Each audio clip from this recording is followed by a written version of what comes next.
우리에게 이제 찬양함으로 나아갑니다. 주님, 우리의 정결한 마음을 주님께서 허락하셔서 우리가 진실된 찬양으로 기쁘게 주님 앞에 찬양하며 나아갈 때 주님 예배를 주님께서 기뻐 받아 주시옵소서. 감사드리며 예수님 이름으로 기도드렸습니다. 아멘. 네, 우리 첫 찬양 감사함으로 다 같이 찬양하도록 하겠습니다.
한 절씩 말씀을 들어갑니다. 시편 18편 7절로 19절의 말씀까지.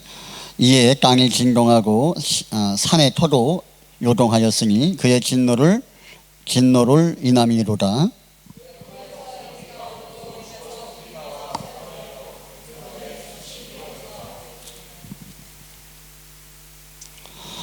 저가 또 하늘을 두리우시며 강림하시니 그 발 아래는 어두캄캄하도다.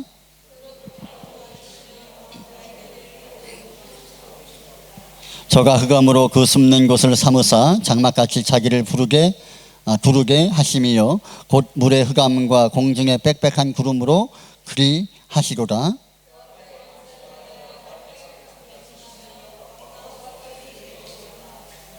여호와께서 하늘에서 내성을 발하시고 지존하신 자가 음성을 내시며 우박과 숯불이 내리로다.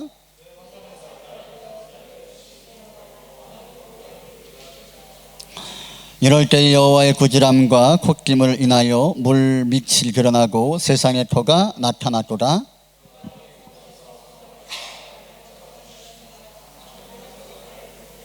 아멘.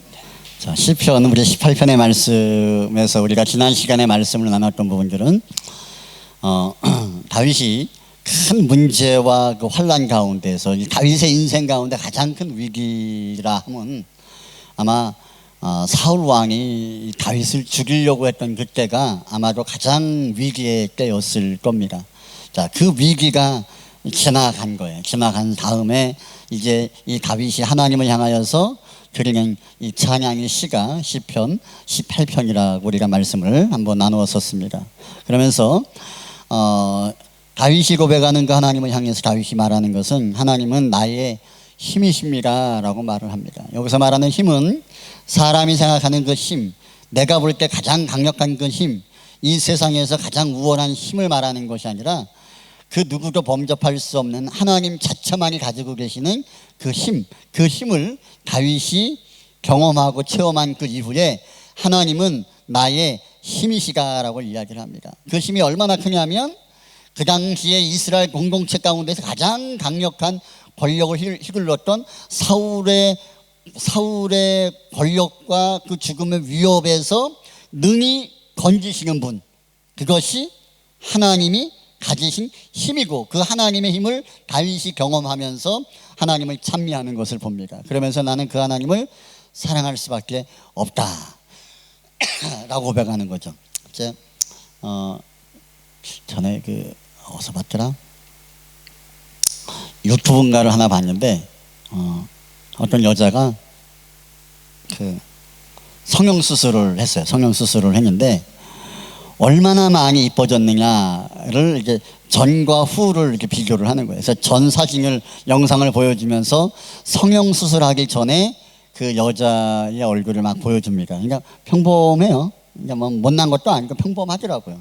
근데 그리고 나서 그 여자를 보면서 그 나와 있는 그 패널들이 한마디씩 합니다. 뭐 그냥 준수하네요. 그냥 여자네요. 뭐 이렇게 이야기를 하는 거예요. 그리고 나서 이제 그 여자가 성형수술을 딱 한 거예요. 그리고 성형수술한 모습을 이제 방송으로 딱 보여주기 직전인 거예요. 근데 어떤 한 아나운서가 여자 얼굴을 딱 보자마자 내뱉은 말이 사랑합니다. 이 말을 딱 하더래요.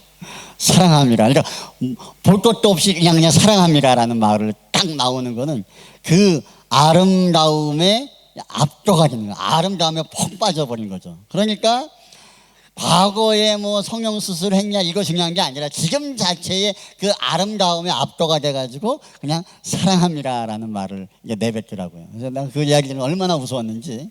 이게 뭐냐면 그냥 그럴 수도 있고 안 그럴 수도 있는 것이 아니라 그냥 압도할 만한 힘을 우리가 딱 우리 앞에 마주하게 되어지면 그 앞에서 우리들은 영향을 받을 수밖에 없는 것이죠. 오늘 우리가 아는 하나님은 전능하시가 살아계시다라고 우리는 알고 믿고 예배합니다. 그러나 어떤 사람들은 그냥 무미건조하게 하나님은 살아계시다, 하나님은 전능하시다라고 말하는 것으로 끝나는 것이 아니라 오늘 다윗처럼 하나님은 힘이 있으시다, 하나님은 전능하시다라고 정말 힘있게 이야기하는 사람들이 있는 것을 봅니다. 그 이유는 오늘 다윗이 수많은 위협과 수많은 세력과 힘들로부터 위협을 당할 그때에 단방에 자기 자신을 그것 가운데서 구원하신 하나님의 힘과 능력을 경험했을 때에 다윗은 하나님은 세상의 그 어떤 권력과 힘들보다 하나님은 힘이 있으신 분이다라는 이 고백은 이게 들어서 나와지는 것이 아니라 그가 경험하고 체험하여서 나와진 살아있는 고백인 줄을 믿습니다. 오늘 우리가 하나님을 섬기는 것이 그러해야 된다는 것이죠. 하나님이 어떤 분이시냐라고 사람들은 일구동성으로 이야기를 합니다. 그러나 사람들이 이야기하는 하나님이 아니라 때로는 성경에서 말씀하고 있는 하나님을 우리가 알면서 그렇게 문자적으로 이해하는 하나님이 아니라 오늘 하나님은 살아계시다라고 말하는 성경에서 이야기하는 그 이야기의 그 대상이 있다라는 거예요. 주체가 있다라는 거예요. 하나님을 만나고 경험한 사람들은 하나님은 살아계시다라고 말하는 그 고백이 우리가 들어서 배워서 아는 하나님이 아니라 그들이 만났던 그 하나님을 저와 여러분의 삶의 매 순간 영역 가운데에서 만나고 체험하고 경험하는 은혜가 있기를 주님의 이름으로 축원합니다. 그래서 신앙은요, 이게 들어서 배워서 하는 게 아니에요. 그저 하나님은 늘 언제나 만나주시고 언제나 일하시고 언제나 우리 가운데 역사하시는 분이신 줄을 믿습니다. 그 하나님을 향하여 우리가 믿음으로 반응하며 나아갈 때마다 하나님은 여지없이 우리 가운데 하나님의 본 모습을 우리의 삶 가운데 때로는 기적이라는 것을 통하여 때로는 위로함이라는 것을 통해서 때로는 변화라는 놀라운 사건들을 통해서 우리 가운데 나타내 보이시는 것이 하나님의 살아계심의 역사이다라는 것이죠. 자, 오늘 이렇게 다윗이 하나님을 만나고 하나님은 나의 반석이십니다, 나의 요새이십니다, 구원이십니다, 방패이십니다, 산성이십니다라고 그냥 구구절절하게 하나님을 고백하는 그 다윗의 모습을 봅니다. 자, 그러면서 이 다윗이 오늘 본문에서 7절부터 쭉 나와지는 내용이 무엇이냐면 다윗의 인생 가운데 하나님이 어떻게 개입하셨는가를 다윗이 표현하는 거예요. 하나님 나의 삶 가운데 힘이 계셨는데 어떤 모양으로 나에게 다가오셨고 어떤 모습으로 나에게 역사하셨는가를 오늘 다윗이 7절부터 자세하게 나름대로는 시적 의미를 담아서 표현하고 있는 것을 봅니다. 자, 우리 7절의 말씀을 한번 보겠습니다. 7절. 자, 시작. 이에 땅이 진동하고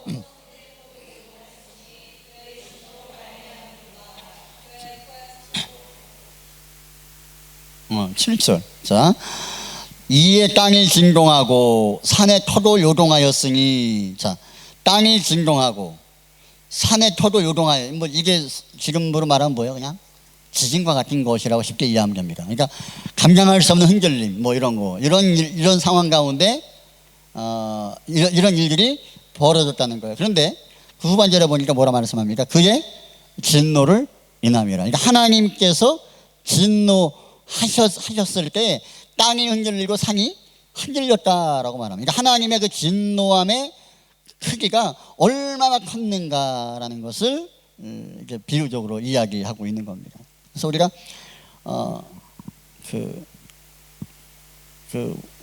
청년들이 이상한 잘못된 것이 하나 있는데, 청년들이 이상하게 내가 부르면 혼난다고 잘 생각을 하지.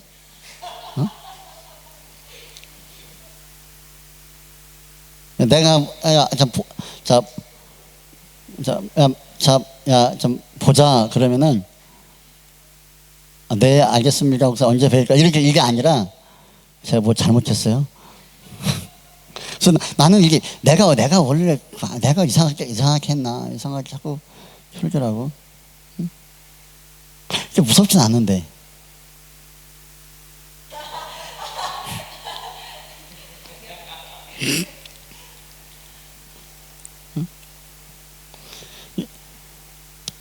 분노하면요, 우리가 저 사람 정말 화났어 막 이렇게 표현할 때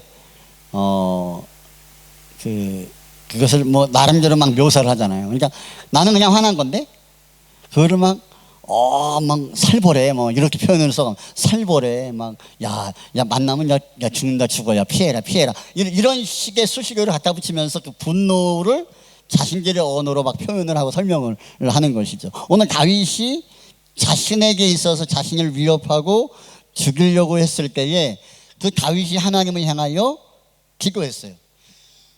기도했을 때 하나님이 보였던 첫 번째 반응이 무엇이냐면 땅이 흔들리고 산의 터가 흔들렸다. 근데 왜 흔들렸느냐? 하나님이 진노하셨다. 왜 진노하셨어요? 다윗을 괴롭히는 사람들로 인해서 하나님이 진노하셨다라는 거예요.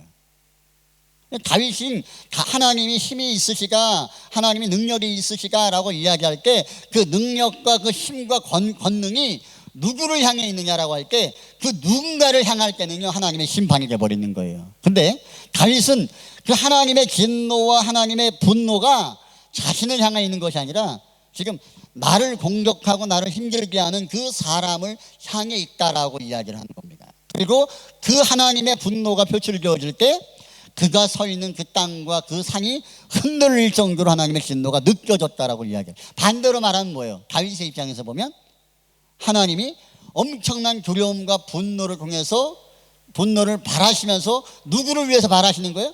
다윗을 보호하기 위해서 분노하시는 거예요. 분노하시는 거예요. 이해되시죠? 이게. 자, 예를 들면 그런 거죠. 자, 현징이하고 아리아나하고, 아니 아리아나만 되겠다. 현징이하고 걔 누구야?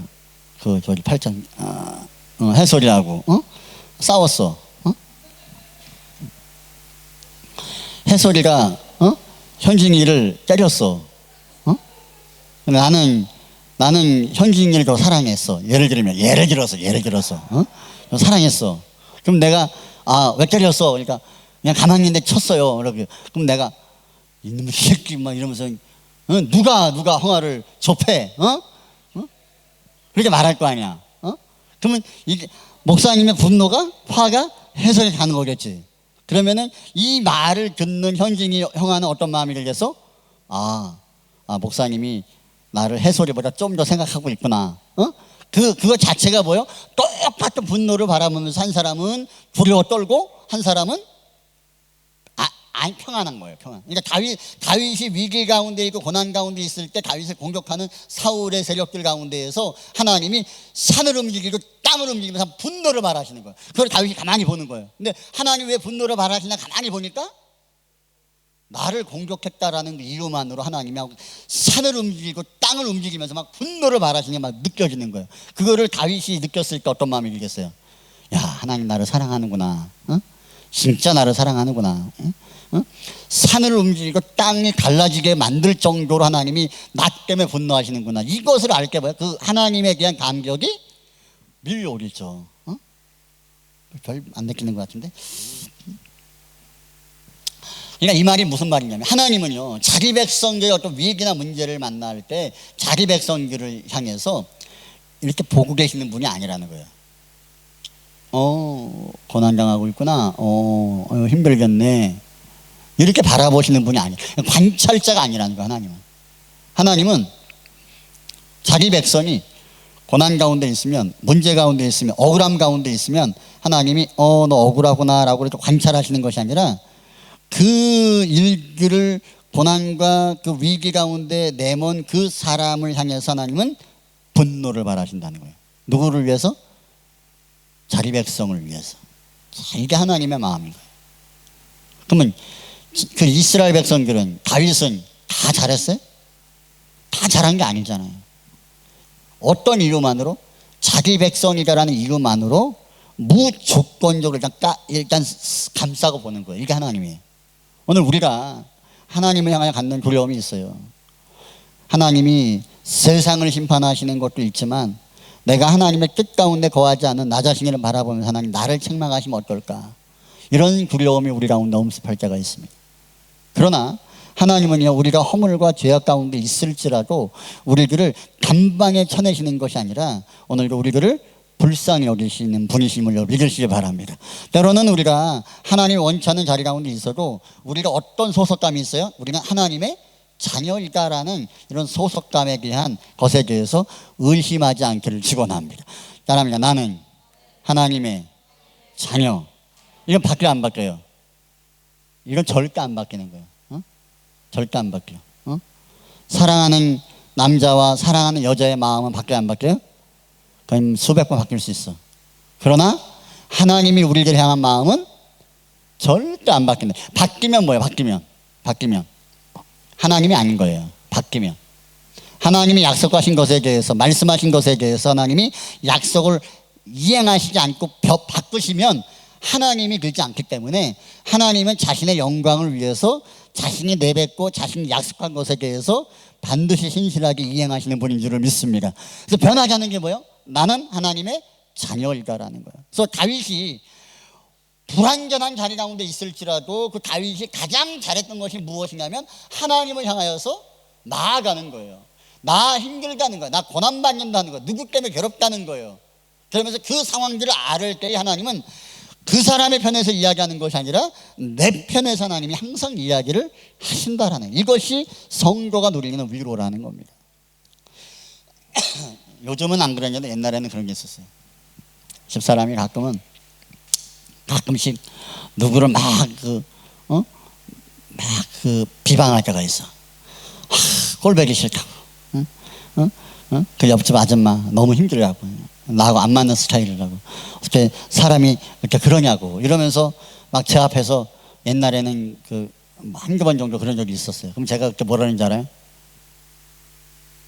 아니, 왜 가만히 옆집 여자를 건드리고 그래? 당신은 뭐 완전해서 그래?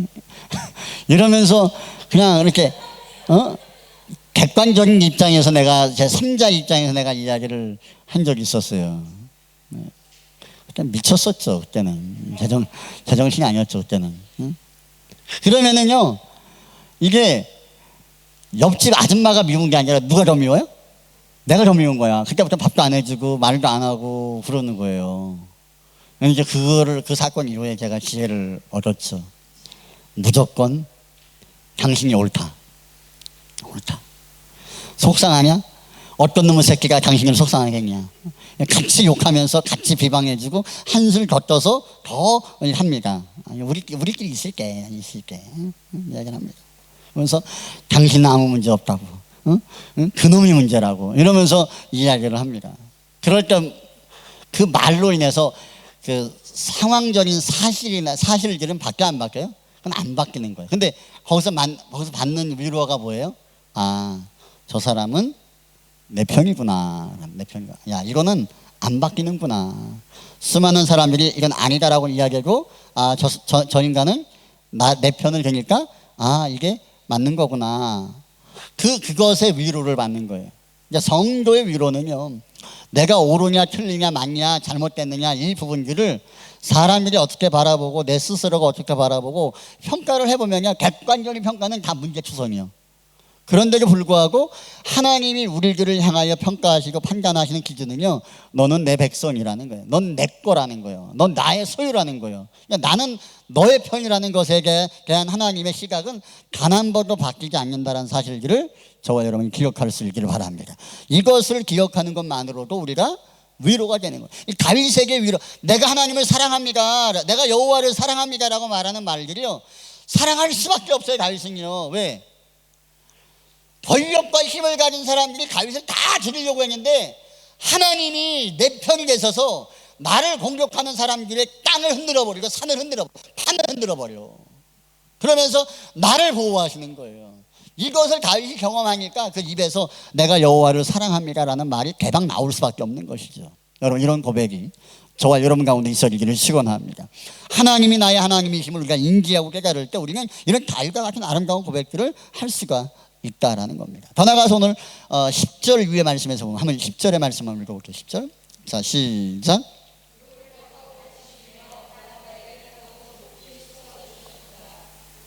자, 11절.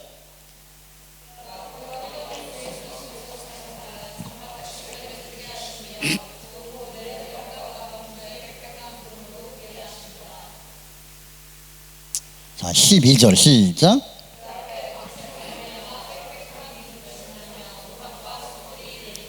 자, 11절에 보니까 저가 흑암으로 숨는 곳을 삼으사 장막같이 자기를 두르게 하시며 곧 물의 흑암과 공중의 빽빽한 구름으로 그리 하시고다, 이렇게 표현을 합니다. 이게 지금 어떤 표현이냐면요, 자, 쉽게 말하면 그런 겁니다. 자, 왕이 몇 명의 군사를 이끌고 나를 보호하기 위해서 출정하는 것과 나 하나를 보호하기 위해서 왕이 수천 수십만의 군대를 끌고 나를 위해서 출정하는 것, 무게가 다르죠. 무게가. 왕이 몇 명의 군사만을 데리고 나를 보호하기 위해서 오는 것과 나를 보호하기 위해서 수십만의 군사들을 이끌고 왕이 오는 거예요. 예를 들면 뭐 대통령이 나를 보호하기 위해서 온다. 그러면 경호원들만 데리고 오는 게 아니라 중화기로 무장해서 나를 보호하기 위해서, 대통령이 나를 보호하기 위해서 온다. 벌써 무게가 다르죠. 무게가. 그러니까 하나님께서 지금 이 표현이 어떤 표현이냐면, 하나님께서 나의 문제와 나의 위기 가운데에서 나의 기도를 들으시고 하나님이 출동하시는 거예요. 출동하시는데 어떻게 출동하시냐면 구름과 어두움, 강력함의 모든 부분들을 동원해 가지고 하나님께서 나를 위해서 출동하시는 거예요. 내가 어떤 상황 가운데서 사울의 위기 가운데 있어, 죽음의 위협 가운데 있어, 내가 할 수 있는 것은 하나님 도와주세요라는 것밖에 없어요. 그런데 이 사울의 힘이 얼마나 강력한지 피할 수가 없는 거예요. 아무리 봐도 피할 수가 없는 거예요. 그때 다윗이 하나님을 향하여 나의 힘이신 여호와여 나를 좀 도와주세요라고 간구했을 때 하나님이 관찰하시는 것이 아니라 친히 왕권을 가지시고 군대를 이끌고 권위와 권능을 힘입어서 나에게 다가오시는 거예요. 그리고 나를 보호하시는 거예요. 자, 이런 모습을 지금 묘사하고 있는 게 10절과 12절에 있는 말씀입니다. 그러니까 하나님께서 우리들을, 그러니까 보통 왕이면 그러지 않습니까? 야, 나 도와줘. 이러도 돼요. 도와줘. 근데 도와줘 이게 아니라 가만히 있어봐. 내가 갈게. 하나님 도와주세요. 알아서 내가 천사 보내서 해결해 줄게. 천사 출동 이러면 된다고요. 근데 하나님은 그래 내가 갈게. 가만히 있어봐. 내가 해결할게. 땅을 흔들고 산을 흔들고 흑암 건세를 동원하고 또 뭡니까 천사들을 동원하고 구름을 빽빽한 그 권능을 힘입어서 하나님이 친히 이 다윗의 삶을 보존하러 오시는 거예요. 누구를 위해서? 다윗을 위해서. 이게 말이 돼야 안 돼요? 말이 안 되는 거죠, 어떻게 보면. 말이 안 되는 건데 말이 안 되는 거를 해요. 하시는 게 누구예요? 그게 하나님이신 거예요. 참 이게 얼마나 감사한지. 보통 왕들이 전쟁을 하면 이 고대 시대면요 왕이 직접 나가진 않아요. 웬만하면 왕이 직접 나가서 패배하면 나라가 쓱짝 나와버리니까 그냥 용사를 내보내요. 대부분 전쟁할 때. 그리고 나서 위기의 코너에 몰리면 그때 나가죠. 근데 별거 아닌 것에 하나님이 직접 출동하시는 거예요. 누구를 위해서? 자기 백성을 위해서. 우리의 고난과 문제를 위해서 하나님이 직접 출동하시고 우리 가운데 찾아오시고 권위의 능력으로 우리를 보호하시는 것이 그것이 하나님이시라는 거예요. 오늘 우리가 죄와 사망 가운데 죽었었습니다. 죄와 사망 가운데 죽었던 우리들을 위해서 하나님이 어떻게 하셨습니까? 자, 양 보내, 선지자 보내, 이것만 하루 끝난 게 아니라고요. 본인이 직접 인간의 몸을 입고 이 땅 가운데 직접 오셨어요. 직접 십자가에 죽으셨어요. 그리고 직접 뭡니까? 구원을 이루셨어요. 그리고 승천하시면서 성령 하나님께서 직접 이 땅 가운데 오셨어요. 우리 가운데 함께 거주하시는 겁니다. 그러면서 우리의 구원을 견인하시고 도우시는 것이 우리의 하나님이십니다. 그 하나님이 어떤 분입니까? 창세기 말씀에 비껴보면 그분은 만물을 말씀으로 창조하신 분인 줄 믿습니다. 그 크신 하나님께서 우리에게 한 관심이 어떤 관심이냐? 그냥 관찰하시는 게 아니라 하나님을 향하여 우리가 뭔가 요청하면 하나님은 모든 권세와 권능을 총동원해서 자기 백성을 보호하시고 구원하시는 분이 하나님이신 줄을 믿습니다. 적어도 그 대상이 누구냐? 오늘 예배하는 저와 여러분들이라는 겁니다. 우리가 세상 가운데 아무것도 아닌 것 같으나 하나님이 우리를 어떻게 바라보시느냐? 그렇게 귀하게 자기 백성들을 저와 여러분들을 바라보신다라는 겁니다. 더 나가서 오늘 13절부터 말씀해서 보면요. 자, 13절의 말씀만 보죠. 13절. 자, 시작.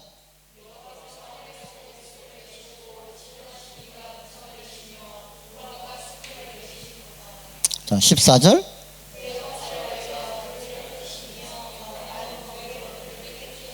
자, 15절도 이럴 때에 여호와께서 꾸지람과 콧김으로 인하여 물밑이 드러나고 세상에 터가 나타났도다. 자, 이 내용들은요 정리하면 그런 내용입니다. 그냥 하나님께서 이렇게 오셔서 그냥 살짝 도와주고 가는 게 아니라 그냥 판을 바꿔버리는 거예요. 판을. 우리는 판을 바꿀 수 있는 능력이 없어요. 고난이 오면은 우리가 제일 잘할 수 있는 것은 그냥 피하거나 숨는 거예요. 도전할 용기가 없으니까 피하거나 숨는 거예요. 그리고 그런 흐름이 죽을 때까지 가는 거예요. 이것이 인간입니다. 근데 하나님은 숨거나 피할 수밖에 없고 도망갈 수밖에 없는 그 판을 엎어버려. 그리고 그 사울이 자신을 죽이려고 했던 상황을 역전시켜서 다윗이 사울을 죽일 수 있는 상황 가운데 만들어버려.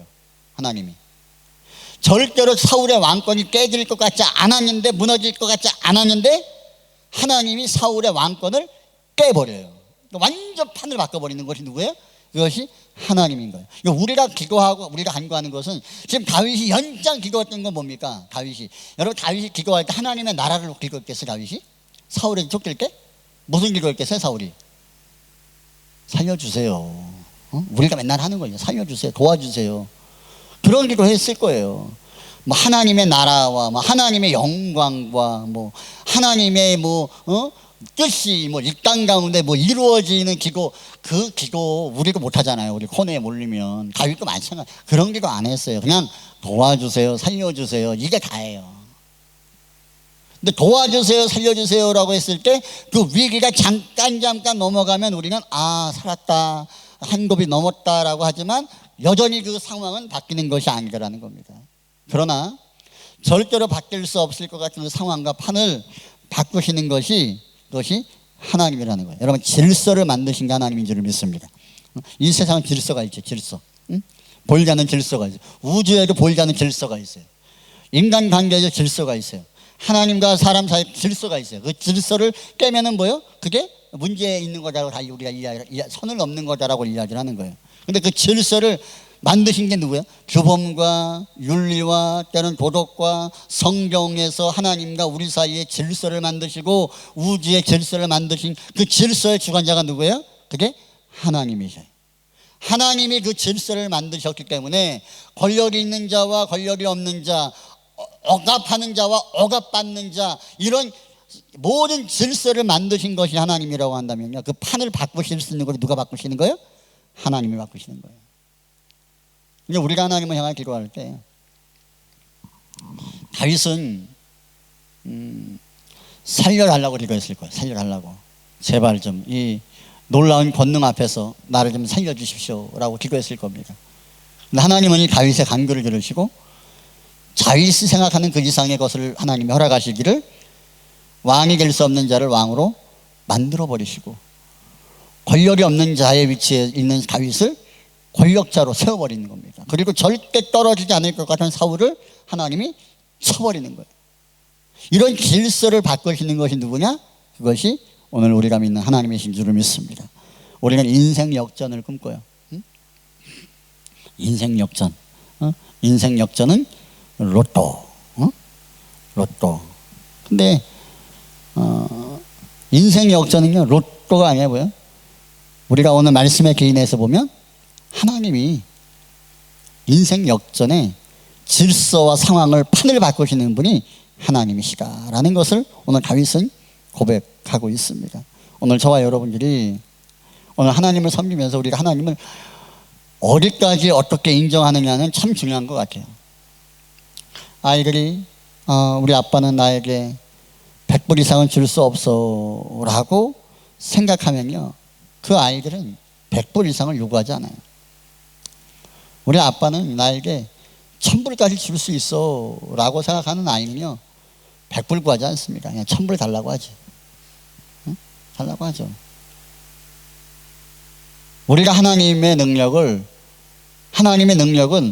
무한하신 분이신데 힘의 주관자이시고 권능의 주관자이심에도 불구하고 우리는 하나님을 향하여 구하는 것들이 내가 내 수준에서 이렇게 바꿔주세요, 이렇게 바꿔주세요, 물론 그것도 괜찮아요, 좋아요. 근데 그렇게 하나님을 제한하는 경우들이 많이 있다는 것이죠. 다윗이 그렇게 하나님이 자신의 일상 가운데서 문제와 위기를 만날 때 하나님 요거 도와주세요, 요거 도와주세요, 요거 도와주세요 했는데 내가 구했던 것들을 가만히 돌아보니까 하나님은 나의 삶의 판도를 바꿔버리시고 내가 두려워 떨었던 그 힘보다 더 강력한 힘으로 나를 이끌어 가시고 나를 세우셨다라는 것을 다윗이 딱 경험하는 순간 하나님은 나의 힘이십니다 라는 고백을 하게 되는 것을 볼 수가 있습니다. 오늘 우리의 인생 가운데 이 다윗과 같은 하나님은 나의 절대적인 힘이십니다 라는 고백이 저와 여러분 가운데 있어지기를 축원합니다. 그 하나님은요, 우리의 삶을 세우실 수 있어요. 사람을 세우시는 분도 하나님이시고 낮추시는 분도 하나님이시라고 한다면 우리가 내가 생각하는 나의 삶에 대해서 내가 생각하는 우리의 가정과 내가 생각하는 우리 교회와 내가 생각하는 나의 신앙에 있어서 하나님은 여기까지밖에 안 돼라고 우리는 생각할 수 있으나 하나님은 그 이상의 것들 가운데에서 하나님이 일하시고 판을 바꾸시고 질서를 바꾸시면서 하시는 분이 우리 하나님이시다는 사실들을 저와 여러분이 기억할 수 있기를 바랍니다. 근데 기도의 포스가 커져야 돼. 기도의 포스가 커져야 돼. 하나님 나를 사랑하시죠. 나를 위해서라면 하나님 땅을 움직이고 산을 움직이실 정도의 진노를 나를 위해서, 나를 보호하시기 위해서 표출하실 수 있는 분이 하나님이시죠.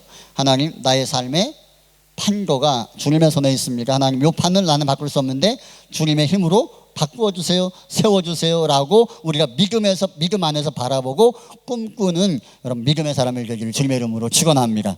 내가 바라보는 나는 한계가 있으나 나를 바라보신 하나님의 한계는 제한이 없으시며 내가 나를 사랑하는 것도 한계가 있으나 나를 사랑하신 하나님의 사랑은 제한이 없다라는 것을 오늘 다윗은 우리 가운데 말씀해 주고 있는 겁니다.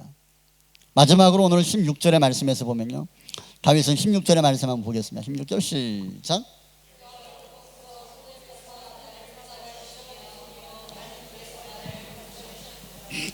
자, 많은 물에서 다윗은 하나님의 나를 건지셨다라고 합니다. 이 많은 물이라는 말을 우리가 여러 가지 볼 수가 있겠지만요, 그냥 많은 문제, 많은 어려움들, 우리가 삶을 살아가면서 겪는 수많은 갈등과 문제들, 저도 이렇게 예배하고 있지만요, 제 머릿속에 지금 한 서너 가지 정도의 문제가 있어요. 이거를 이제 풀어가야 되나, 어떻게 풀어야 되나. 근데 이거를 이 성격 급한 나도 이거를 어떻게 해야 되나, 이게 가슴 졸이면서 가는 게 있단 말이에요, 이게. 응? 그러면서 오늘 저를 이 말씀을 준비하면서 하나님, 요 내 머릿속에 있는 것들도 하나님께 좀 올려드립니다. 이제 판을 좀 바꿔주세요. 좀 이렇게 언제 나는 이게 아무 걱정 없이 팔자 다리 쭉 뻗고 잠잘 날이 언제 있습니까? 솔직히 내가 그런 기도 하거든요. 언제 나는 발 쭉 뻗고 내가 잠잘 수 있을까요? 근심 걱정 없이 삶이 좀 편안할 것 같고 또 때로는 좀 문제가 없는 것 같은데 또 누가 아프다고 또 고민하고 말하고 또 문제 있다고 또 말하고 또 그러면 또 고민하고 또 생각하고 피곤해지고.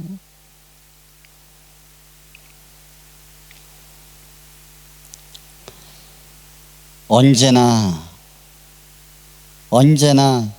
내가 그런 수많은 고민 속에서 구원받을 수 있을까요? 여러분, 잠잘 때 발 쭉 뻗고 자시는 분, 발 쭉 뻗고 자시는 분, 넌 줄 줄 알았어. 그래.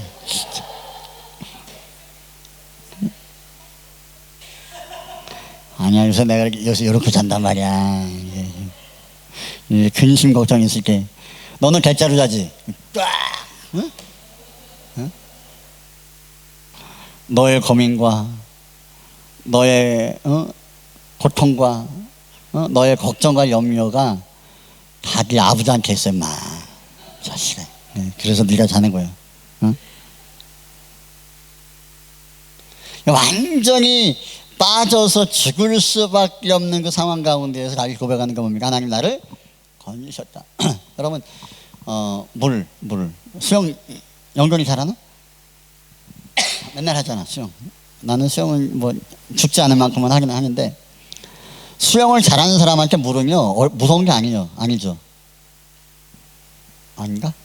하긴 뭐 물에 빠져 죽는 사람들은 수영 잘한다고 하는 사람만 죽더라고, 바다에서 보면은. 근데 수영을 못하는 사람들한테 물은요 공포의 대상이에요. 저도 바다 수영은 한 번도 안 해봤어요. 죽을까봐. 바다 수영은. 근데 왜 이야기를 했죠? 수영을 못하는 사람한테는요 바다가 무서운 거예요. 왜? 거기서 살아나올 자신이 없거든. 응? 누가 그래요? 비행기가 날아가다가 비행기가 폭파했대. 그래서 바다에 빠졌대. 그때 이제 사람이 이제 몇 가지로 갈라지는 겁니다. 괜찮다. 나는 수영을 할 줄 아니까 난 살 수 있다. 그러니까 수영을 못한 사람은 나는 바다에 안전하게 떨어졌음에도 불구하고 나는 죽었구나. 물을 보면서 죽었구나. 그러는 거예요. 그러니까 우리가 수영을 못하는 상태에서 바다 한복판에 떨어졌을 때는요, 그 누군가가 도와줄 사람이 없다라고 딱 판단될 때는 끝난 거예요. 이미 끝난 겁니다. 그런 바다의 한복판에 아무도 없는 도움을 받을 만한 그 매체나 도구나 사람이 없는 그 상황 가운데에서 느껴지는 그 고립감과 공포는요 아마 겪어본 사람만 알 겁니다. 그런 상태에서 하나님께서 다윗을 건져내셨다라고 이야기합니다. 건져내셨다. 그러니까 물에 빠진 사람에게 그가 살아날 수 있는 방법은 누군가가 밧줄을 던져주거나 뭡니까 그걸 구명 큐브를 뭐 던져주거나 뭐 이런 거를 해야 이게 사는 거거든요. 근데 그럴 때만 사는 거예요. 그게 없으면 죽는 거예요. 죽는 거예요. 우리 인생이 그와 같다는 거죠. 그 누구도 여러분, 강력한 힘이, 예를 들면 이제 그런 거죠. 뭐 쉬운 예로 민우리가 있는데 누가 민우리를 죽이려고 그래. 나 알고 보니까 트럼프가 너를 죽이려고 그래. 예를 들면 자, 그러면 내가 도와주고 싶은 마음이 있을까 없을까? 있을까 없을까? 생각도 안 해. 그냥 하나님, 민우리는 여기까지입니다. 아멘 하고 그냥 하지. 더 이상은 내가 무슨 뭐 도와준다 이 생각 차이. 왜? 그 도와준다고 괜히 깜짝거렸다가 놔둬주고. 시험 들었어? 장례식은 해줄게. 장례식은 해줄 수 있어. 절대적인 그 사울의 힘 앞에서 다윗을 도와줄 수 있는 사람도 없고, 그런 위기의 한 복판에 딱 빠져 있을 때 이미 끝난 거란 말이에요. 근데 그 가운데에서 하나님께서 나에게 손을 내미시고 직접 끌어올리셔서 안전한 곳을, 어디요? 사울이 있던 그 권력의 중심부에 다윗을 딱 갖다 세워버리는 거예요. 이것이 다윗이 경험한 하나님의 모습이었습니다. 여러분, 이 모습이 다윗의 인생 가운데 얼마나 큰 확신이 되었으면, 하나님은 나의 힘이십니다. 내가 하나님을 그냥 무조건 사랑합니다라는 고백이 절로 나올 수밖에 없는 거예요. 저는 우리의 삶 속에서 오늘 다윗이 1절에서 고백하고 있는 하나님은 나의 힘이십니다. 나 하나님 그냥 무조건 사랑합니다.